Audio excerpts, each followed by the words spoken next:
This is 7 National News, and in our top story. His Highness Sheikh Mohammed bin Rashid Al Maktoum, the UAE Vice President, Prime Minister and ruler of Dubai, has inaugurated the Mohammed bin Rashid Quran Printing Centre, the world's first of its kind to provide copies of the Quran in all typescript, writing styles and variant readings for all Muslim countries.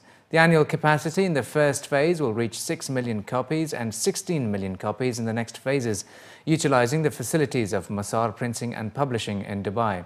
The new Quran Printing Centre will print the Khalifa bin Zayed Mus'haf edition of the Holy Quran and the Sheikh Maktoum bin Rashid Mus'haf, as well as other copies for all Islamic countries. The event was attended by His Highness Sheikh Maktoum bin Mohammed bin Rashid Al Maktoum, Deputy Ruler of Dubai and Chairman of Dubai Media Incorporated, His Excellency Muhammad Abdullah Al Gargawi, Minister for Cabinet Affairs, as well as other officials. The new Quran Centre aims at promoting the teachings of the Quran and the Sunnah and promote tolerance in order to achieve peace and coexistence among all races. The Sheikh Zayed Housing Programme has approved the names of 1,369 beneficiaries of the second batch of housing aid, valued at 1.157 billion dirhams. The approval is in line with the directives of the President, His Highness Sheikh Khalifa bin Zayed Al Nahyan, and is also a result of the close follow-up and directives of His Highness Sheikh Mohammed bin Rashid Al Maktoum, Vice President and Prime Minister of the UAE and ruler of Dubai. The names of the beneficiaries were approved during a meeting chaired by Dr. Abdullah bin Mohammed bin Haif Al-Nuaimi, Minister of Public Works and Chairman of SZHP. Dr. Al-Nuaimi held the instructions of Sheikh Mansour bin Zayed Al Nahyan, Deputy Prime Minister and Minister of Presidential Affairs, which emphasized that the home models built in residential complexes must be within the financial capabilities of Emiratis, so as to not burden them with extra costs, with the government bearing all service-related investments and public utility expenses in these residential complexes. About 25,000 pupils will have tablet computers this academic year as the Ministry of Education expands its program to bring smart learning to classrooms. The Mohammed bin Rashid Smart Learning Program, launched last year for pupils in grade 7 and some in grade 8, will be expanded to grades 1 and 5 in chosen schools. It will also be introduced to other pupils in grades 7, 8 and 9 at a total cost of 120 million dirhams. Most of the pupils will receive tablets and their classrooms will be equipped with smart boards. Additionally, students will be connected online to teachers and parents through a customized social network. Mohammed Ghayat, the Director of the Ministry of Education's pilot program, was quoted as saying that surveys of teachers and pupils had shown the initiative had been well received. The rollout for grades 1 and 5 is expected to benefit about 14 schools. Apart from those, the number of schools in the Smart Learning Programme this autumn will increase to 147 from 123. The first batch involved 11,402 pupils from 442 classrooms across all Emirates, except Abu Dhabi, whose schools are regulated by the Abu Dhabi Education Council. The programme is funded by the Telecommunications Regulatory Authority's Information and Communications Technology Fund, and the Ministry intends to roll out the programme to all of the schools in its jurisdiction by 2017. As the first batch of Nol cards will soon be nearing its expiry date, the Roads and Transport Authority has called upon Nol card holders to replace their cards on time. Every Nol card has a 5-year validity. As the first Nol cards were issued on August 1st, 2009, the expiry date of this batch of cards will be on August 1st, 2014. Although every Nol card has an issuance date, this date is not shown on the card itself. Customers can check the validity of the card by inserting the Nol card into any parking meter in Dubai, and if the expiry date was within 1 month, the meter will inform the card holder and the new card must be applied for. From August 1, owners of the first batch of Nol cards will no longer be able to top up their cards.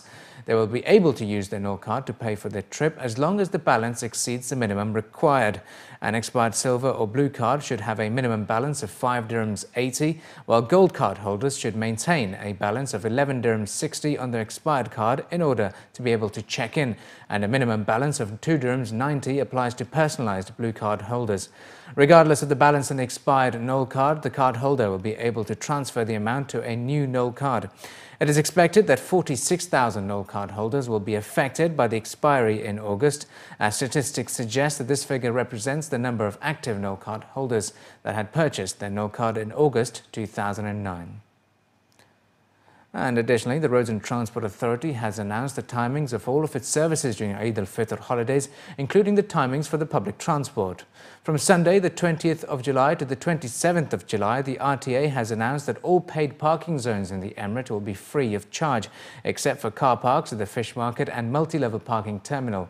For the Dubai Metro, the authority announced that from the 28th to the 30th of July, the stations on the Red Line will be open from 5:30 a.m. to 1 a.m. the following day, and the Green Line stations will be open from 5:50 a.m. to 1 a.m. on the following day. Additionally, with regards to the public bus timings, the RTA has announced that main bus stations such as Gold Souk and Al Ghubaiba, the service will start at 5:10 a.m. and end at 12 midnight. As per the timings for marine transport, water bus at the Dubai Creek station will operate from 7 a.m. to 10 p.m. and on Friday from 10 a.m. to 10 p.m. The water bus service at the Marina station will operate from 10 a.m. to 12 midnight and on Friday from 12 at noon to 12 midnight. Abu Dhabi municipalities have announced that they've finalized preparations for the public abattoirs in Abu Dhabi, Al Ain and the Western region for Eid al-Fitr, which are expecting high demand during the festivities. The municipalities reiterated their warnings to the public against carrying out any slaughter in private homes, residential areas or any other locations to preserve public health and safety, curb the spread of diseases and maintain the aesthetic appearance of the city. The government body also said that the public should only utilize public abattoirs which carry out regular veterinary checks and follow health and safety guidelines to protect against diseases. Authorities also warned against dealing with any unlicensed butchers. Abattoirs in Abu Dhabi Port, Al Shahama and Bani Yas will be open from 6 in the morning until 6 in the evening during Eid, while in Al Wathba the facility will be open from 8 in the morning to 4 in the afternoon in order to meet the needs of the public and the growing demand during this period. And finally, this evening, Dubai Marina is set to maintain its position as home to 2 of the top 3 tallest towers in the Emirate, as Sheffield Holdings, the developer of Dubai's second tallest tower, has announced that the works on the project is 80% complete and will be opening shortly. Set for completion in early 2015, the 425-metre-high Marina 101 will join the Dubai Marina skyline to stand as Dubai's second tallest tower behind Burj Khalifa at 828 metres high. After the completion, Marina 101 will overtake Princess Tower, which is the current second tallest tower of the Emirate. Upon completion, the tower will feature 420 hotel rooms and hotel apartments, 60 three-bedroom residential units, 8 duplexes, a 5-star hotel, plus health clubs and swimming pools on different levels. Commenting on the developments, the project manager stated that construction is well underway and that they're not expecting delays ahead of the completion date, adding that visually, the tower will be a very distinctive mixed-use tower in the Dubai Marina area.